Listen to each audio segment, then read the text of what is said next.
Aí tem história. Olá, curiosos!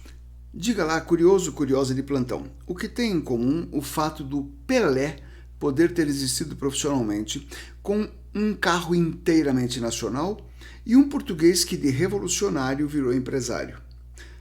Ok, você já acertou a resposta se disse que aí tem história. Bem, eu vou falar de um português chamado José Augusto Prestes. Nascido em Benfica, Portugal, em 1875, filho de uma família muito rica, foi para os Estados Unidos estudar engenharia mecânica. De volta ao lar, participou de um golpe para tentar implantar a República em Portugal, derrubar a monarquia. Como não deu certo, o jeito foi se arrancar e vir aqui para o Brasil. Com o calor do Rio de Janeiro, ele, que não podia ver um problema sem pensar numa solução, começou a pesquisar a respeito de frigoríficos e bingo! Criou a primeira fábrica de gelo do Brasil. Até então, o gelo, estamos falando do finalzinho do século XIX, o gelo vinha de navio da Europa. Ele era um cara que hoje a gente chamaria de proativo, empreendedor.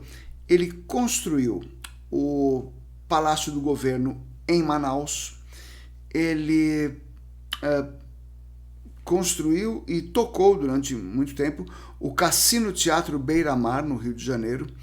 Ele construiu uma pequena siderúrgica para produzir peças para desenvolver seus projetos.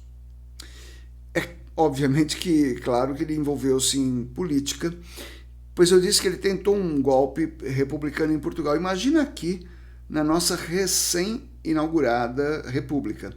Ele envolveu-se tanto que acabou sofrendo um atentado de um grupo anarquista, atentado à bomba, mas escapou ileso. Eu falei da siderúrgica para tocar outras ideias.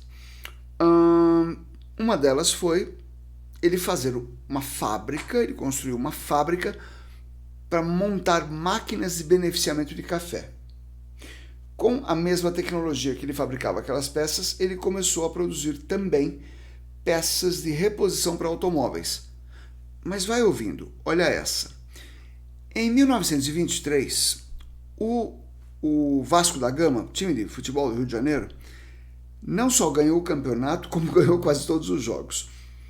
Aí, os outros times, a maior parte dos outros times, Flamengo, Fluminense, Botafogo e tal, formaram uma nova associação de futebol fora da liga tradicional, que organizava o campeonato até então. Eram times das elites, tanto elite futebolística quanto elite social, econômica, e eles comunicaram ao Vasco que, para participar dessa nova associação, eles tinham que promover uma depuração no seu quadro de jogadores. É porque esses outros times chegaram a fazer uma investigação sobre as origens dos jogadores do Vasco. E eles disseram, olha, essa depuração inclui vocês dispensarem 12 jogadores. Adivinha? A maioria eram de jogadores pretos, haviam alguns poucos brancos, mas todos eram muito pobres, a maioria, assim, operários. E quem era o presidente do Vasco? O nosso herói Augusto Prestes, que mandou para o presidente da nova associação uma carta de próprio punho, preferindo, diz na carta, que prefere sair da elite do futebol do que acatar aquelas determinações que eles achavam injustas. Imagina ele que era republicano de verdade. Eram coisas injustas, racistas, classistas. O Vasco da Gama disputou e ganhou o campeonato da Liga Tradicional em 1924 e a Associação Elitista acabou deixando de existir no mesmo ano. Em 1925, todo mundo disputou o campeonato regulamentar. Se você entrar nos sites vascaínos, você vai ver que essa carta sempre aparece em destaque. Para você achar, eu já vou dar a dica. O nome é Resposta Histórica. Todo vascaíno se orgulha disso. Foi o começo do fim do racismo nos times brasileiros. Não acabou ainda. Mas por causa dessa resposta histórica que Pelé, Garrincha, os Ronaldos puderam aparecer e brilhar. E agora a cereja do bolo. Em 1929, o Prestes construiu, com peças inteiramente produzidas por ele, lá na sua pequena siderúrgica, um pequeno caminhão, inteiramente brasileiro, não tinha nada de peça importada. Chamado Bandeirante, não o Bandeirante da Toyota, não o Jeep da Toyota, ele era um pequeno caminhão.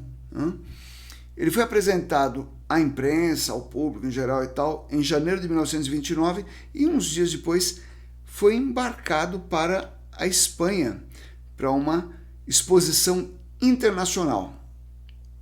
Como o Bandeirante não voltou, a gente está autorizado a imaginar que foi o primeiro caso de exportação de veículo automotor brasileiro. José Augusto Prestes morreu em 1952. Em Portugal foi condecorado com a Ordem Militar de Cristo no grau de grande oficial, homenagem que só é prestada a pessoas com importantíssimos serviços prestados. E eu acho que ele merece ser lembrado sempre. É isso.